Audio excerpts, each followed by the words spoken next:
Hi, I'm Amanda Jones, author of the Queen City series and Guardian series, and I write stories about lovable, flawed characters who fall hopelessly in love. Welcome to Love Letters and Books, a podcast for anyone who loves a good story. This is a soft space to explore romance in books where no topic is too taboo. I'm your host, Casey, and this week I'm sitting down with author Amanda Jones. Amanda writes dark contemporary romance and fantasy romance. You may know her from her Queen City series, which I absolutely love. It had some of my favorite characters and redemption arcs that I've read all year, and I'm so excited to discuss this with her today. We'll also talk about what inspires her writing, from poetry and personal experiences to music and places on the map. I could have probably talked to Amanda for hours, and I am just so excited to share this episode with all of you. Make sure to stay to the very end when Amanda shares a powerful love letter that she wrote to her younger self that might just be the exact words that you need to hear today. Welcome to the Love Letters and Books podcast, Amanda. I am so glad you're here. Thank you. I'm super excited to be here, actually. Good. Well, let's start off with how I found you in, the ocean of books in the internet. I was extremely homesick. And I am a New Yorker born and raised, and I've been out in California and all other places forever. But I was homesick one day, and I kind of did a quick little search about books set in New York, in and around New York. And I found your book, I Stopped Somewhere Waiting for You. And I dove in and I fell in love. There are so many reasons why I fell in love with this story, but it was my introduction to you as an author. So I would love to just maybe start talking about that book. What made you write it? Tell me a little bit about the story and the characters. Sure. So, my first book was Guardian, and that's a fantasy romance series that I do. And I had just written the first Guardian, which, funny enough, took me like 10 years. That literally was like a hobby that turned into a maybe you could do this kind of thing, right? So, and it was supposed to be one book. So I got that book out and I instantly was like, oh, this is going to be more than one book. But I was supposed to be starting book 2 of Guardian, and I just one day got Maverick Bishop stuck in my head. Like literally just popped up in there one day, and I could not get him out. And I started writing just random scenes. And before I knew it, 60 days had passed, legitimately 60 days. And I wrote the entire book in 60 days. It was so weird to go from Guardian that was like so much planning and thought and world building, and it took a lot of developing to bring that story to life. And then here was this story that kind of just effortlessly poured out of me, and I just kind of ran with it. I think a lot of people, when they read it, they think that maybe Jonesie was the starting point, that she was ground zero for that, and it really wasn't. It was Maverick. And I think that he as a character was just demanding to be heard, and I couldn't stop until it was done. I just couldn't. Oh, I love that. So, can you give us an idea of the dynamic between Maverick and Jonesie and the setting that we're walking into? And we are going to talk about world building because although this is not a fantasy, you built an incredible world for us. So, what is their story? So, what I love about them is the whole forbidden love aspect, right? Anything that's off limits is instantly more attractive. So, I was really intrigued by the story of this guy who just really didn't give. Can I curse? Is that I don't know if I can curse. I have to like how much do I have to censor myself? Let me just remind you, I'm a New Yorker, born and raised. You can absolutely curse. He just didn't give a shit, right? He went through life completely unbothered about who he offended, what he did. He just kind of was going through the motions. And then here comes this little spitfire who literally, bumps into him and just completely uproots his world. And I love the concept of, there's that instant attraction and he's intrigued by her. And then he finds out that she could not be any more off limits than she possibly is, because she is the sister of the leader of the rival gang. And so I'm a sucker for a lot of tropes. Forbidden love is a primary one that I really love because I love stories about beating the odds, right? So there's something poetic about this whole us versus the world mentality. I love couples that really for all intents and purposes should not be together, but yet somehow they find a way to just beat all the odds and make it work. And I love the aspect of somebody who will choose you over everything else, even if it's not necessarily in their best interest, right? I'm a romantic at heart. And I think that that's the foundation of this story. Like, it is a love story between two people that have no business being together, but for some reason, whether it be their soulmates or they're fated or just simply out of just blind stubbornness and determination to make it work, they beat the odds and they overcome it.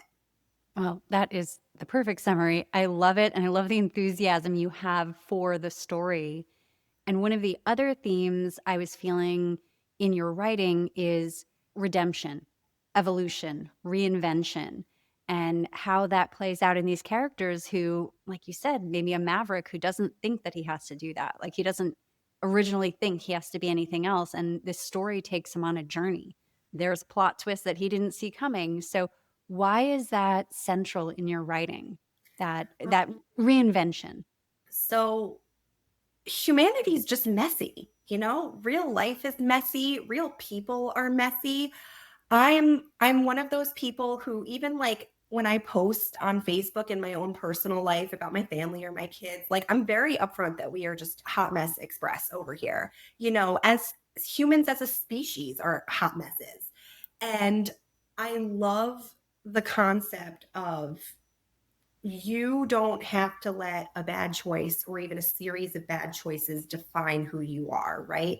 Maverick had lived the majority of his life being somebody that was pretty unsavory as a person, you know? I mean, you find out throughout the story that there are many layers to him, and he has best intentions at heart, and he does care for the people close to him.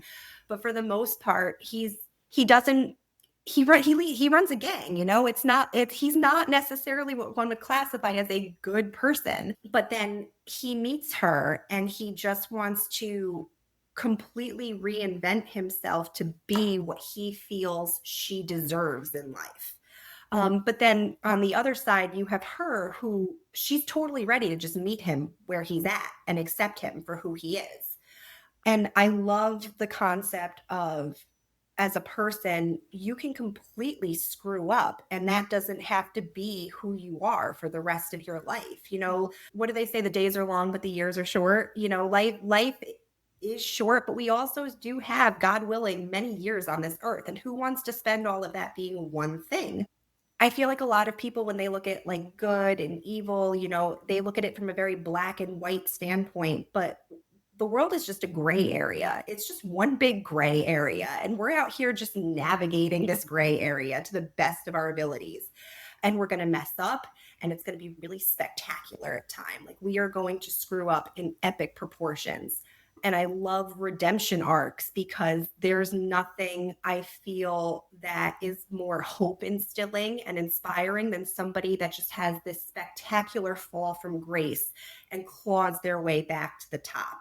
And I love books that make you feel that range of emotion with the characters. Like, give me a character, make me fall in love with him.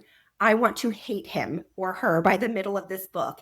And then by the end, make it so I can't live without them again. I just think that people identify with that. People sometimes feel like they mess up and there's no coming back from that.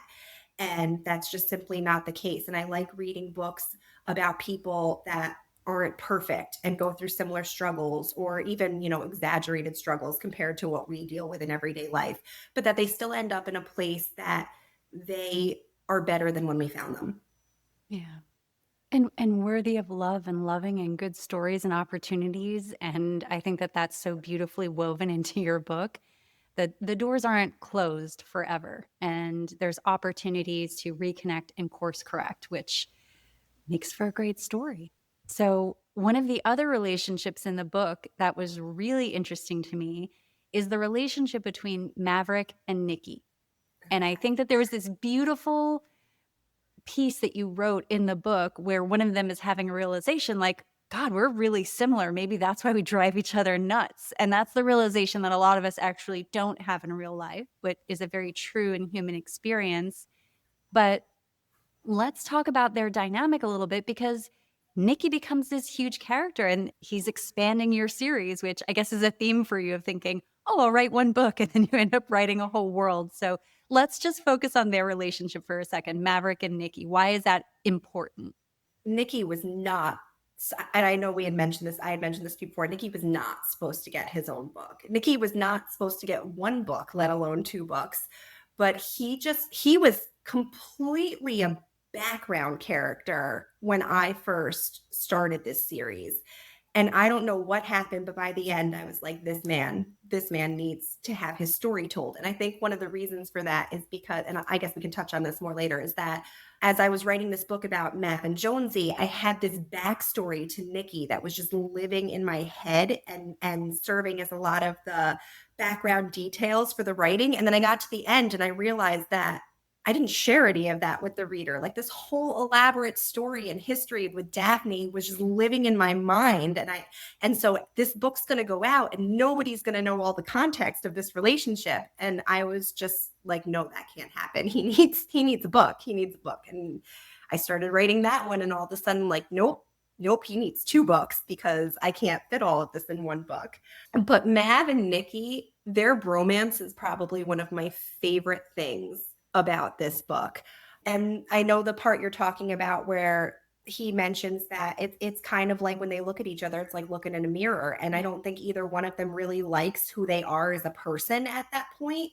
So it's really hard for them to stare at somebody who's essentially a reflection of everything they hate and everything they embody. And I think that's why it's hard for them to coexist in the same room, because if you dislike that person, you obviously dislike yourself too, because that's you. That's you right there. But on a deeper level, I think Mav and Nikki feel this really intense responsibility for everybody around them. Even though they like to go around and they like to act like they are very unfazed and they're a bunch of hard asses and they're unbothered, their circles are small, but they deeply love the people in their circles.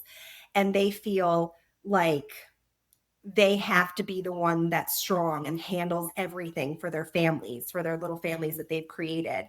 And because of that, I feel like they never take time to process any of their trauma and they just kind of slam it down, right? And they just keep forging forward. So they keep pushing it down and it's not healthy in the slightest. And then what happens? They end up both kind of just unraveling in these really intense manners, and everything that they've been hiding from or pushing down, they're suddenly forced to confront in their own respects. That being said, I have instilled two of my favorite coping strategies in these characters, which is they process all their trauma through sarcasm and dark humor. And I think that they feed off of each other and it gives this kind of lighthearted comic relief to the story where they're dealing with like some really intense things, but they're still able to crack these jokes and make light of the situation. It's just how they're treading water at this point. And I'm a huge fan of sarcasm and dark humor, and I feel like you really can't half-ass it, right? You either go all in with it or you just stay away from it at all. So these are two guys I think that are just not afraid to just throw it out there and call it like they see it and make light of the situations. And it makes for a really playful, fun relationship between the two of them. Oh, that resonates for me. My sister will always say, "You're never funnier than when something is going horribly." And she's like, "That's childhood trauma showing up." And like, you just like, it's that dark humor that you just lean into. You're like, listen, I know we're not supposed to laugh right now, but this is incredible. So I love that you went so deep in these characters and their dynamic, right? Even if it's not the primary intimate partnership, it's interesting because they are so interwoven. And I love that this character ended up with two books that you put out one, the other one's coming out. But talk to me about what that realization is like for you as a writer when you can't not write something, right? Like someone's speaking to you or story speaking to you. Tell I us will give you about the that. perfect example for this. So with my other series, Guardian, which I realize, I have some people that read both, but for the most part, I find that I have like my Guardian readers and I have my I Stop Somewhere readers.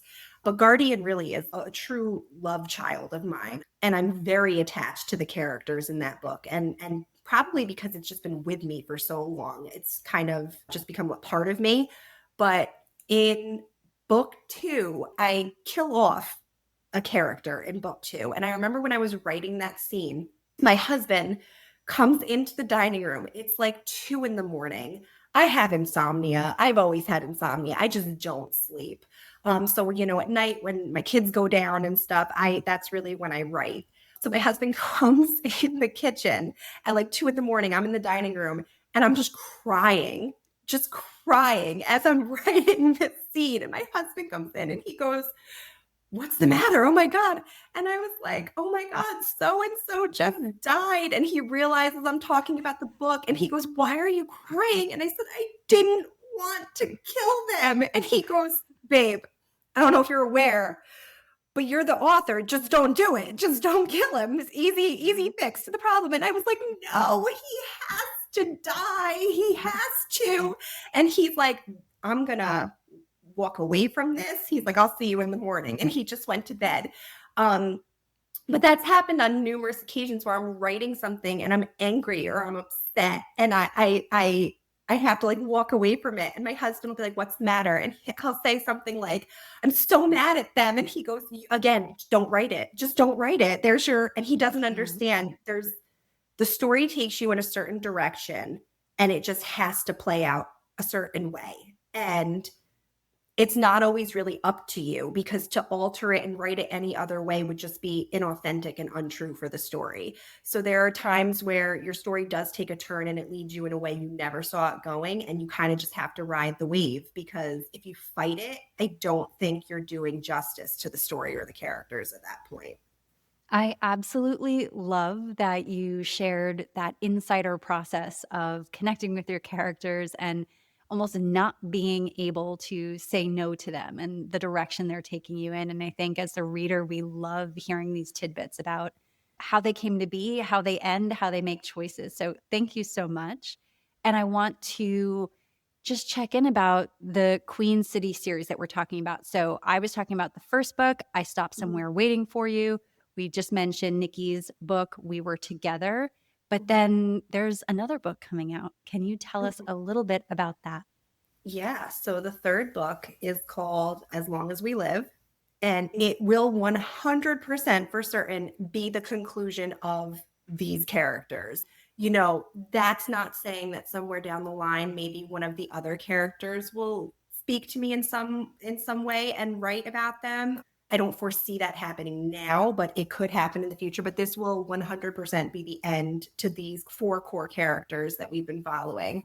Book one was, the story about Matt and Jonesie and how they fell in love and where they ended up.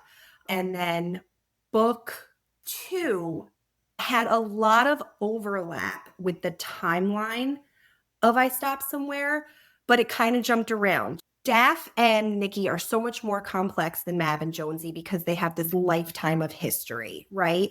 Like book one, we see Mav and Jonesy meet. They meet in October and the first half of the book one concludes right around June, right? So they got 9 months together. And then there's this gap, right? There's this gap that spans several years. They come back together and then we see the conclusion of the story, which takes place over, I want to say like 3 months, if that. Nikki and Daphne, I don't think anybody realized, unless you've read book two, how far back they go and how, they've known each other their whole lives. And it's made their love story so intricate and complicated. So when I was writing the second book, one of the things that I found that why we had to split it up into two is because I couldn't do the conclusion to their story justice without filling everybody in on those in between areas, right? So you get to see several years span in book two. It jumps around a little bit. The format is kind of like a then now, and it's jumping through various points of time, but you also get to see highlights of the time that Mav and Jonesie were apart. So while Mav and Jonesie were apart, Nikki and Daphne, in some capacity, were still kind of carrying on in this own little twisted, toxic love story that they had going on. Because, the two of them, they just can't get out of their own way to just do what they really want to do, which is be together. Daphne was pushing him for a long time to see that, I'm right here. I'm right here. You're enough for me. Like, I'm here for you.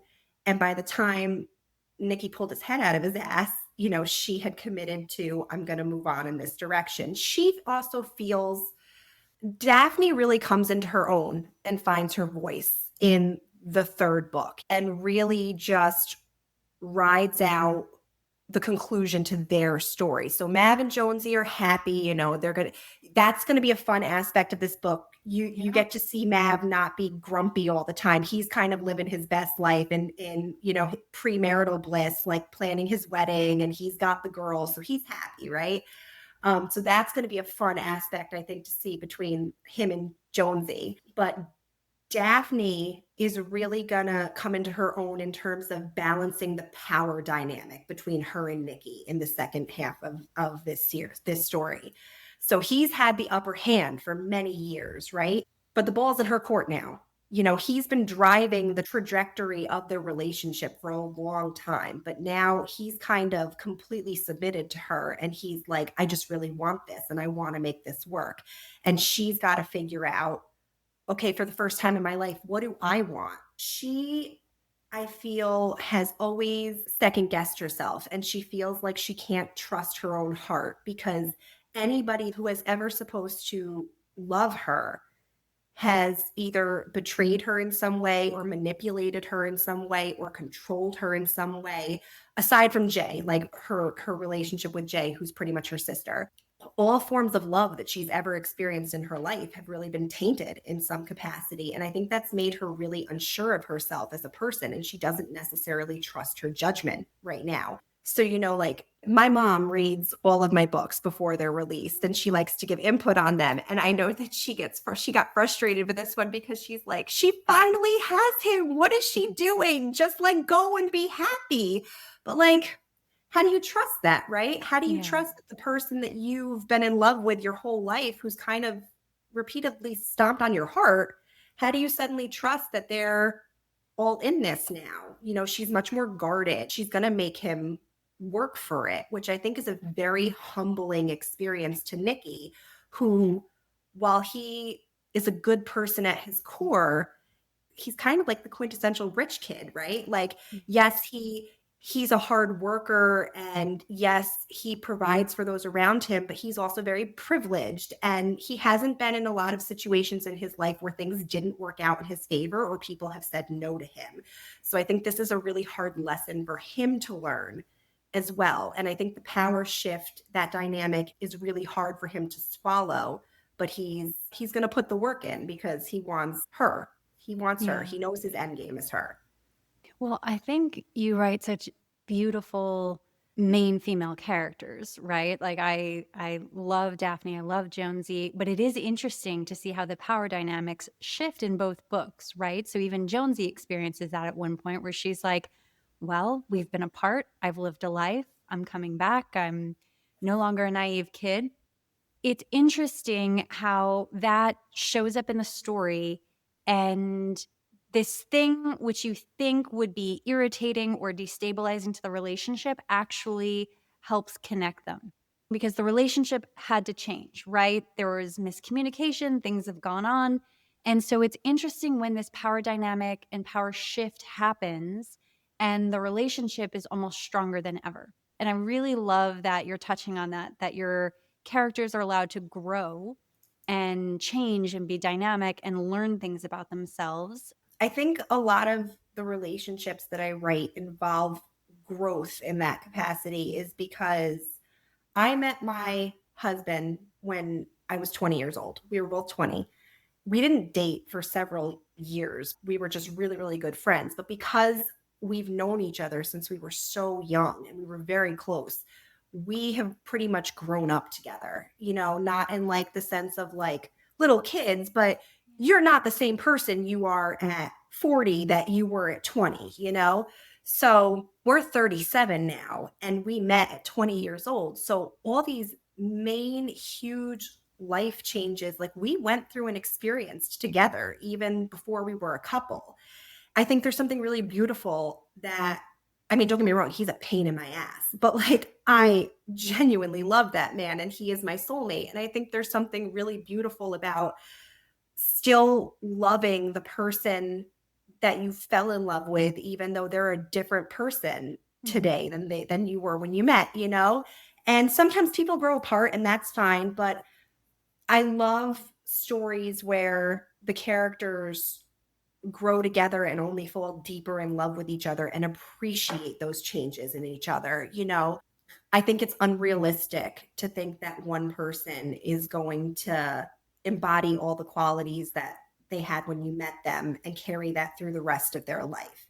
I kind of base a lot of those character interactions and growth on my own relationship between me and my husband. And don't get me wrong, like again, we're both New Yorkers, like we can hold our own with each other and we are very opinionated and we will call each other out on things, but we also value that in each other. So I think with Mav and Jonesy, even though they didn't have really a power imbalance like Nikki and Daphne did, I feel like they were always really more on equal footing. They aren't afraid to call each other out on things. And even though they were apart for 4 years, when they come back together, he doesn't have these unrealistic expectations of she's still the girl she was when she walked out 4 years ago. He spent those 4 years pining for her, but he wasn't expecting to get back the same person that left him. He understands that she has lived a life since she's been gone, and he doesn't hold any of that against her either, which I think is really beautiful. She comes back, she has a boyfriend when she comes back. He comes back with her, and Mav, he doesn't fault her for any of that. He doesn't fault her for living her life while she was gone. He accepts responsibility and accountability. Like, I messed this up and I had to do the work to get us back to where we were. And on the same level, she doesn't hold it against him. While he wasn't in necessarily a committed relationship while they were gone, he wasn't being celibate, and she doesn't fault him for any of those things. The love they have for each other is based very much on a foundation of respect for each other. And I think that's what allows them to grow together and to appreciate each other at different stages in their life. And that's where the power comes in storytelling. Like people can be very dismissive of different genres. And I do think it's interesting how romance as a genre does get dismissed or it's categorized in this, very narrow way. But at the end of the day, it's really helpful, powerful storytelling that we can relate to. We can see ourselves in, we can be frustrated with people. And that's my favorite. When people get frustrated with the way characters make decisions, and I'm like, we probably all do that. It's probably in this book because it's a common human reaction. And we have all of these quirks, defense mechanisms. We want to get our needs met. We don't know how to ask for it. Maybe it hasn't been modeled for us. And we're on that journey. So it's not like the imperfection is the problem. The imperfection is sort of built in, that you don't have to be this perfect version of yourself in order to have a love story. Like you shouldn't have to do so much more in order to be loved and valued and worthy. And I just think it's really beautiful when you're sharing these stories and they are so relatable and there is so much depth in them. And so I don't know. I just love the series. I cannot wait. So can you give us a time frame for when we can expect As Long as We Live? So as much as I would love to give everybody like a date, should I delete this question? No. It's totally okay. It's totally okay. I would love to be like, this is the date it's coming out, because that, trust me, nobody would love that more than me, because then I could kind of like close the chapter, so to say, no pun intended, on this series and get on to the next one. Having a newborn in the house is I forgot, my babies are 10 and 6, and now I have a newborn. So you forget like how you're rocking on that person's schedule now, not your own. I am writing every day. I really am shooting for fall. I am. But like I until I know for certain like this is finished, it's in my editor's hands, I'm not going to throw like a date out there because I just feel like that's misleading and then people start banking on a release date and then it doesn't happen and so I don't want to do that to everybody, but I am working on it. I am shooting for fall. I would love very much if I could get this book out before the end of the year because I have not released any books this year due to my pregnancy and then having the baby. So, but that's my goal. That's my goal. Well, we can't wait. Anytime you even drop the slightest hint on social media, people are eating it up. So I think people are really excited about that and can't wait for the rest of this story because there is so much depth there. And like you said, their relationship is a long one, and we can't wait to learn more about it. I want to discuss one of the most important characters in this series, and it's New York. New York itself as a character, as a world, as a background. And I think it's interesting because you had mentioned world building in your other series and how important it is. And it's interesting when you think of a place we're all familiar with, but you are building this world. You're sharing the culture. You're sharing so much about how these people are meeting and interacting and living. And I just want to drop into that space. I mean, this book felt like home to me. I loved it. And I felt like this is a world I couldn't wait to dive into. And yes, it's a fictional world, but there are so many themes that stood out that just felt like me. So let's talk about that. New York as a character and world building. I know that you and I had talked about before when you had mentioned world building, that I never really thought of it that way with this series because it's it's home to me. I've lived in New York my entire life. I've lived an hour and a half from New York City. And I feel like when New York is featured in books, it's typically the city. Like everything is about the city. But that's just such a small part of our state and there's this whole big world outside of New York City. So when I wrote I stopped somewhere and I did the setting, it was very much just we're going to write what we know. Their towns are kind of modeled after the setup of my towns. You know, it makes the story flow a lot easier when you don't have to put a lot of thought into the logistics of things and where they are. You know, it kind of just takes on a life of its own in that respect and you can focus really on the characters and the development. But I sometimes forget and take for granted because I've lived here my whole life how fascinated other people are by New York because I've been blessed to live here my whole life.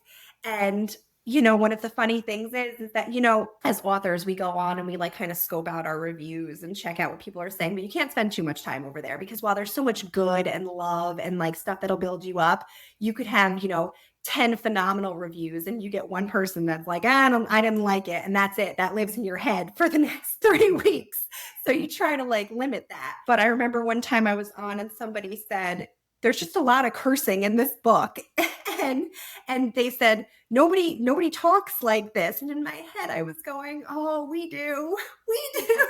It just kind of slips in there very nonchalantly in our conversation. And the way the characters talk to each other and their dialect and their style of speaking, that's really all the conversation styles, how my friends and my family talk to each other. If you come over to a family gathering at my house, everybody's very loud. Everybody's yelling at each other. Everybody is playfully poking at each other, but there's profanity being dropped all throughout that conversation in a very loving way, but it's just how we are with each other. So I think, the New York personality is very strong in my characters because I have a lot of real life characters to draw on between all of my friends and family that are very big, big personalities that I've grown up with and live with and coexist with. They're kind of characters in and of themselves that just provide really great inspiration for that. Yeah, and I don't know if that's a New York thing, but I know anytime I drop a story from how I grew up in Queens with anyone I work with, they're always just like, oh my God, that happened. And I'm like, yeah, it was like a Tuesday. Like it was no big deal. But no, I love that. And it made your book so refreshing and magnetic. So Oh, that was my experience with it. oh, thank you.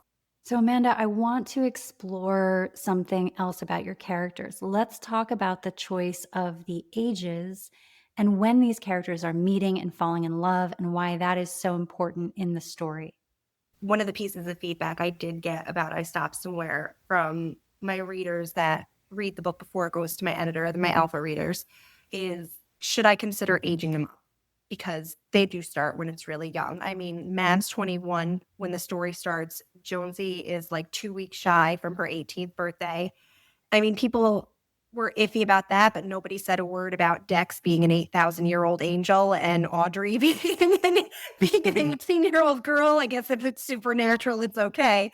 But to address the Queen City series, it really comes back to that concept of first love. Like first love is beautiful. You're young, you're naive, you're optimistic, you're full of hope. You hand over your heart so freely without fear or any modicum of self-preservation. It's just this recipe for like pure chaos to ensue. When you're young, you're unburdened by life experience. The first time you fall in love, you just dive in head first. You never will fall harder than you do for your first love. You'll fall deeper than you do for your first. You will love stronger. As time goes on, you will even go on to experience true love for the first time beyond your first love.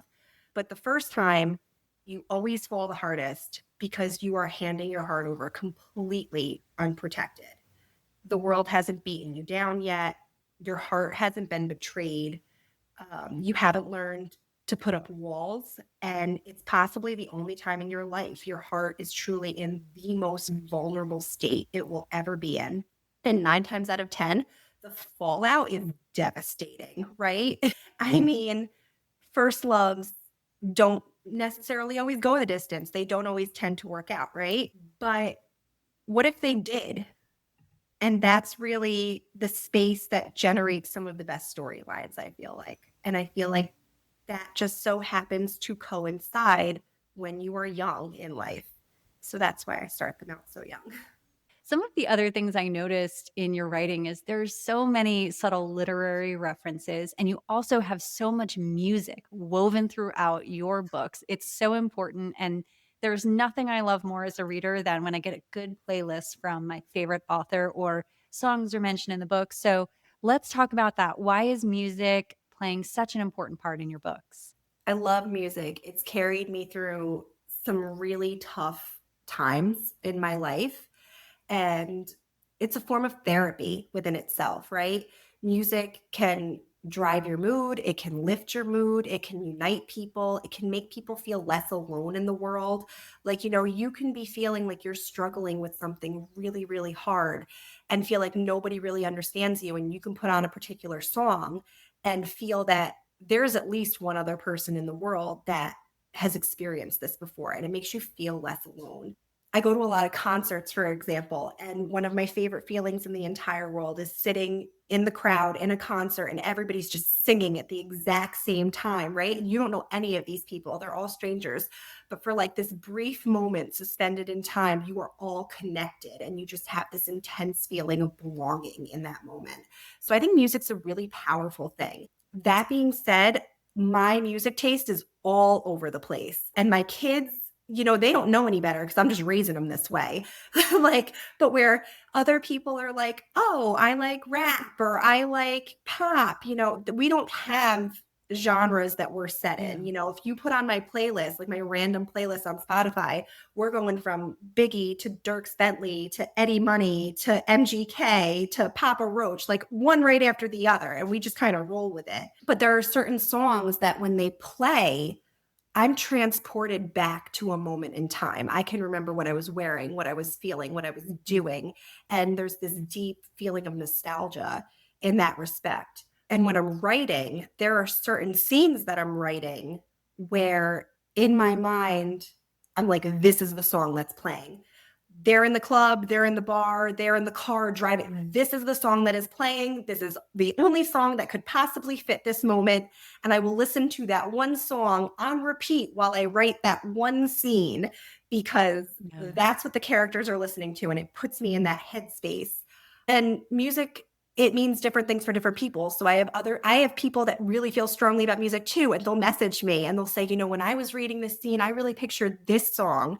And I think that's beautiful. I think that's beautiful that scene connected you to that piece of music. Yeah. You know, that's wonderful. But I'm just trying to give the reader an insight into my head. And I feel like music helps do that. Oh, I love that. And yeah, no, I really got that from your writing. And I realize I do that too. Like I make my own little playlist when I'm reading, I guess, in my head, and I am imagining songs playing during a certain scene. So I really do like that. And then let's talk about the literary references. So even just the title of your book, I Stopped Somewhere Waiting for You. I think that probably caught my attention because I'm a huge Whitman fan, and I don't know, something about it just called me in. So I guess I want to know, one, why did you feel called to sort of incorporate some of these references that would really stand out to some readers? And then who inspires you? Who do you read? Like, what is the book you can't wait to hear about? So the title, I Stopped Somewhere Waiting for You, I knew that title was going to be the title before I even had the entire book finished. I think I had like 2 chapters done. And I was like, this is what this book is going to be called because I feel like it just perfectly embodied them as a couple. For anybody who's not familiar with it, so I Stopped Somewhere Waiting for You is a line from Walt Whitman's Song of Myself, which is something like 52 sections. It's got like 1,300 lines. It's a whole book in itself, but it's this collection of poems. And the whole line is failing to fetch me at first, keep encouraged, missing me one place, search another. I stop somewhere waiting for you, which is the quote I have in the beginning of the book. And I just thought it was this statement that beautifully encompassed the story in terms of you had these 2 people that just knew they were destined to be together and it just didn't work out, right? Like right person, wrong time. But then fate kind of corrected itself later on and they caught up with each other. And I am somebody who loves to bring things full circle. And I'm like, I'm just going to ride this wave out. So when I started writing Nikki, I very much wanted to stay with the Whitman theme. I also love Walt Whitman. So the one for We Were Together, it's often misquoted. So it's a really famous Walt Whitman quote. It's from Once I Passed Through Populous City. So the full quote that people misquote, they often say, we were together, I forget the rest. Like you go on Etsy or you go on Temu and it's like these little cute frames. The But the Pinterest quote, board. yes, yes. But the quote is, we were together, all else has long since been forgotten by me. And I thought, again, like maybe it was just fate, but I just thought that perfectly summed up Nikki's feelings about his love and his relationship with Daphne, right? Like, here's this guy who feels like he's carrying the weight of the world on his shoulders. He feels responsible for everybody. You know, book 2 even gives you insight as to how he got started in this.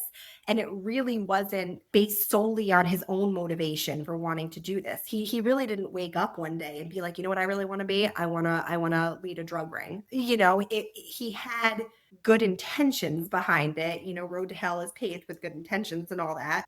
But his head is very loud. Nikki's head is very loud inside. I think that's the only way I can really describe it. And he struggles so much with given his intelligence, he's a very logic based person. And Daphne invokes a lot of these feelings in him that make it messy and loud inside his head. And I think as he's trying to navigate the world, which is somewhat of a struggle for him every day, even with his intelligence, he struggles to make connections outside of Jay. I think there's something beautiful about at the end of the day, the only memories I feel that are worth holding on to are the ones that are with you. You know, everything else can kind of fall away. And as long as we were together and I have those memories, I really don't care about anything else. So then, as long as we live is from Song of the Open Road, which is another Whitman poem. I don't want to give the whole quote because I'll put it in the front of the book, you know, but anybody could look it up if they wanted to. But again, I feel like it really sums up them at this point in their journey and the trajectory that they're on and the journey they've made. I really love that you're sharing all of this with us, especially for, I don't know, the 10 Whitman nerds out there who might listen to this with me. But it really stood out. And it was funny because I was thinking about Song of Myself and I was thinking about these books. There's this piece in there, and I'm not going to say the whole thing because I don't want a copyright strike, but he's talking about a picnic one day and how it stands out in his mind because he's talking about just being stripped down with the person he loves and just being able to like touch their heart through the layers of just everything that they wear in the world. And it so reminded me of your books. And I was like, well, of course it does, because this is woven throughout. And it just, So you feel that. yeah, I love that when you read his poems, they're not always even really complete, coherent thoughts or stories. Sometimes they're just really beautifully describing just this brief moment, just this flicker. Hmm. And you read it and you're like, I felt that before. I have felt that before. And it's nice to see somebody else put it into words, because there are certain feelings that you wish you could convey, like certain languages. You know how certain languages have words to describe certain feelings that we don't even have words Yeah. for. It's nice to read something and be like, that's how I would phrase it. That moment when I did this, that is exactly how I felt. Yeah. I really love certain things that I read. They just stick to me, right? So there's a world that's full of fluff, right? We go through the motions every day. We do what we're supposed to do, but every once in a while we encounter something that really invokes genuine feelings within us. And you want to hold on to that feeling. So I have notebooks all over my house. I have a notebook in my purse, and I'll encounter stuff sometimes. I'll just write it down. I'm a pen and paper girl. I know everybody's like, we have smartphones. What are you doing? Like, just screenshot it or something. But I'm a hardcore pen and paper girl. And I have notebooks upon notebooks in my house of just random lyrics, poems, lines from movies, lines from shows that people said them and they just hit something inside me. And I was just like, I want to hold on to this feeling. I love this. You know, in my living room, there's a big, huge 4 foot tall framed canvas that I had custom made. It's an excerpt from the Frank O'Hara poem, Having a Coke with You. I don't know if you know that one. Mhm. So I love that. My husband doesn't get it. He's so like, I don't get. He'll stand in front of it. And it's been up there for easily 9 years now. And sometimes I'll just catch him standing in front of it. And he's like, I don't get it. Because it just doesn't invoke that feeling in him. But it's the section. It's not the whole poem. It's just in the warm New York, in the warm 4 o'clock New York light, we're drifting back and forth between each other. You know, that whole section.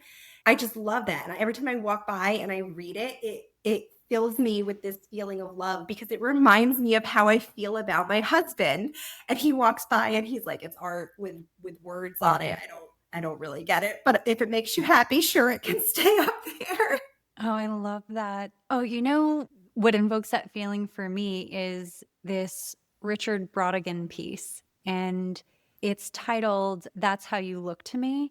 And Mhm. the whole piece, it's not that long, but it's about establishing electricity through the plains and like the Great Depression. And he was talking about how, like, the very first time that a family sat down and could listen to the president on the radio, like, that's how you look to me. And it's just like, it can bring tears to your eyes, but it evokes that feeling in you. And I've shared that with people. They're like, this literally makes no sense. And I'm like, no, you See, don't get I love that though. I love it. things that make me cry or make Oh, me like yeah. smile uncontrollably. And I will geek out about some of this stuff sometimes. And I'll watch other people's faces, like the light kind of flickers out in their eyes. And I go, oh, I'm sorry. I'm sorry. You're And then like, I have to I'll be reel it back quiet. in.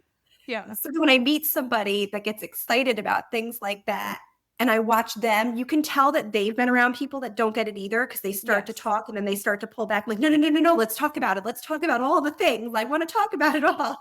No, I love it. Well, now you know it's me. So in case you ever have one of these again, you have my email. You can just send it to me. But oh, I Yes. love that. And I love that we're exploring all of these things that kind of just bring up so much inspiration and are speaking to you through the stories. It just so beautiful as a reader when you're picking up on this nuance or even those little flickers of a book or a poem that will stay with you. And just, I don't know, for someone who loves this stuff, it is inside of you. And I just love that you brought up that you have the notebooks. I'm going to tell you a strange story. So I grew up in Queens. I went to this very strict school. And I remember I would always carry my notebook with me and I would always jot down anything that inspired me. If I heard a quote, a song lyric, anything.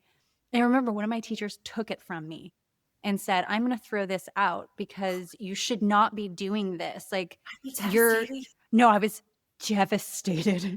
But they went really in on me. And I remember being like, why are you talking to a teenage girl like this? But what they were trying to say is you have no identity and you're kind of like posing behind these things. And I was like, no, do you not get inspiration? Do you not understand that I don't have the experience or the worldliness or the emotional intelligence or vocabulary yet, but I know these feelings. Like I know them. And when I find them in the world, I want to just capture them for a second.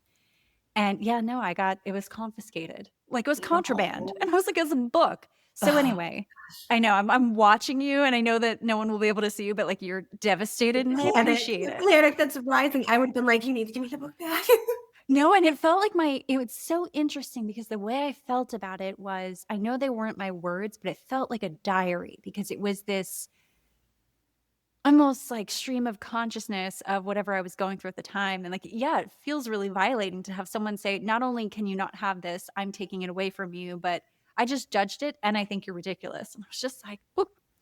It's so funny that you say that because I save everything. I'm a very sentimental person. I save everything my kids do and stuff, but I have diaries or journals from when I was young, right? And when I was just writing down everything that happened during the day, and I'll go back and I'll read them and I'll laugh, but I'm still like, oh, if I find a book where on, this day I wrote this song lyric, I see that and I'm like, oh my God, I remember everything about that day and what happened. More so than Yes. when I was giving a narrative, it just encompassed a feeling and it brings it all back where I instantly remember how I felt or what I was going through at that time. Completely. Oh my, you're healing my teenage heart. And I had no idea we were going to talk about this today, but apparently I needed to unburden myself. While I have you here, one of the things that I would love to talk about with you is almost the way that romance, this genre that we all love, can so often be reduced. Either the story is just smut, or it's just this, or it's just that.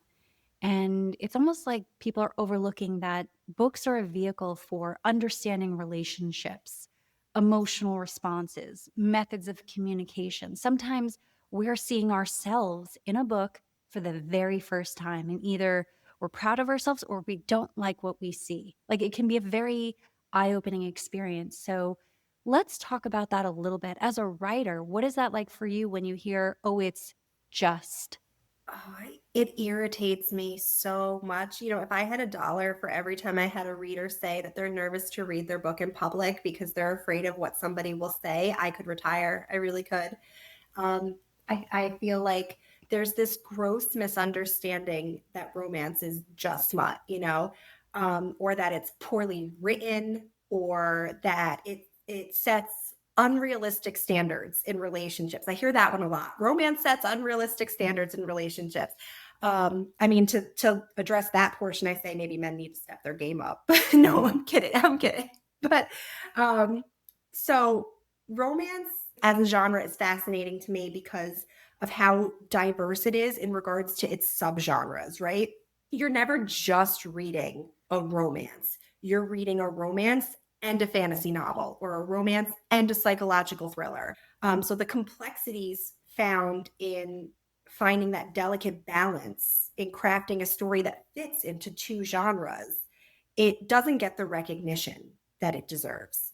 And I think that romance authors really need to be celebrated for being able to perfect that craft. I have very, very rarely picked up a book and been like, this is just 100 pages of pure romance. Or of course, like we all have like those guilty pleasure books where we're like, oh yeah, let's see what this is about. But for the most part, the vast majority of romance novels do a beautiful job crafting this interesting story that fits into these two genres simultaneously. Many romance novels feature really strong female leads, which promote female empowerment. I find that a lot of readers enjoy reading books about women that are overcoming struggles, like maybe struggles that they've gone through that's similar to them, or just hardships in general, and watching them navigate and come out on the other side stronger than how you found them. Not to mention, there's a really prominent foothold that the LGBTQ community has found in romance books, and how that's really gained traction over recent years, promoting, inclusivity within the space. I feel that romance novels touch on a wide variety of topics, and they don't get the credit they deserve in that respect for how they really hold their own against other books. And I love that we're talking about this because I feel like it is easy to almost cower when, as women, we like something, and the first instinct that the world has is to reduce it or make fun of it or shame it or stigmatize it. And it's like, I don't know. I trust in my joy. I trust in the things that I like and that the women around me like. And I want to expand that conversation because I want people to realize that maybe that's just old programming.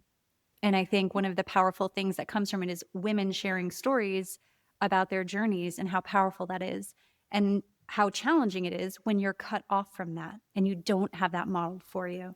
And what I've found too from hanging out in my Facebook groups is that more and more men are really coming into the space and reading romance novels. And I see them. I see all of you men out there on these Facebook groups, geeking out with the rest of us. And I'm here for it. I'm here for it.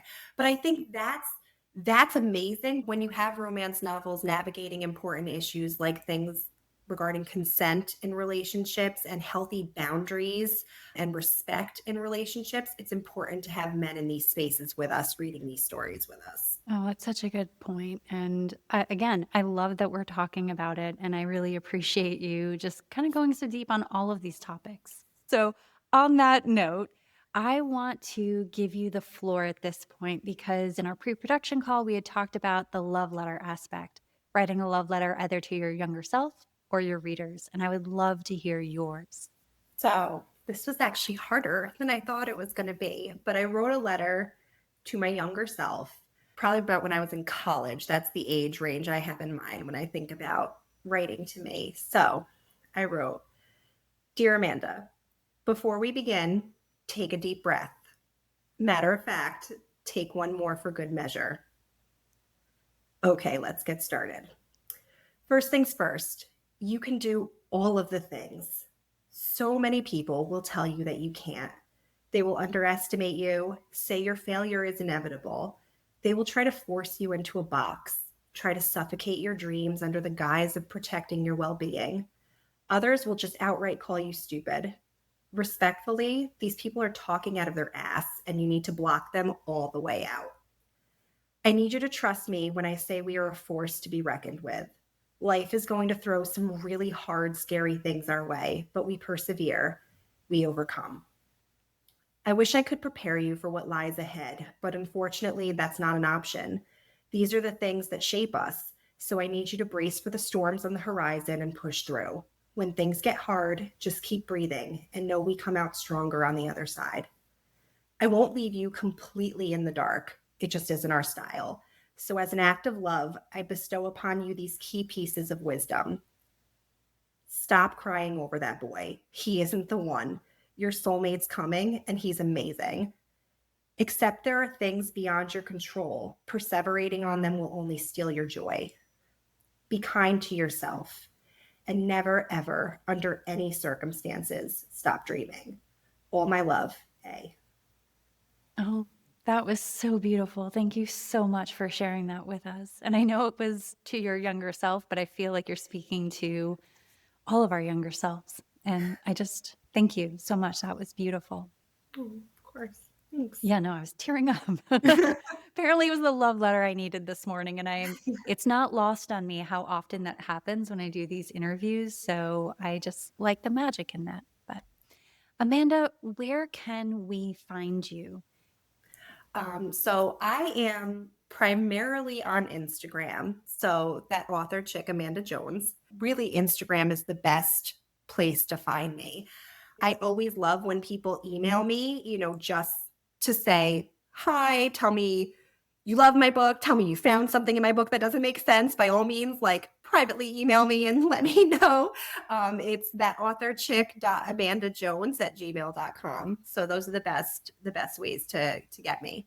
For anybody who doesn't know, if you just have Kindle or anything, I Stop Somewhere is also on Audible. So you can listen to it as well. Oh, incredible. And I'll make sure to put links in the show notes. So I would encourage anyone who would like to follow and see what Amanda's up to check out those links. So, Amanda, I loved our conversation and I'm so glad you're here. I got to nerd out a little bit and talk about books and poetry and things that inspired me, but we also got to learn so much more about you and your writing and these books that we love. So, just thank you for being here. Thank you for having me. I had a lot of fun. It was scary, but it honestly, I loosened up, I think, as we went. Thank you for listening to this episode of Love Letters and Books, a podcast for anyone who loves a good story. If you enjoyed this episode, please take a moment to follow, rate, and review this podcast on your favorite listening platform. You can find me on both Instagram and TikTok at Love Letters and Books. And if you're interested in being a guest on Love Letters and Books, suggesting your favorite author, or just want to write in an original love letter to yourself or someone else to be read on air, please send me an email at lovelettersandmixtapes@gmail.com.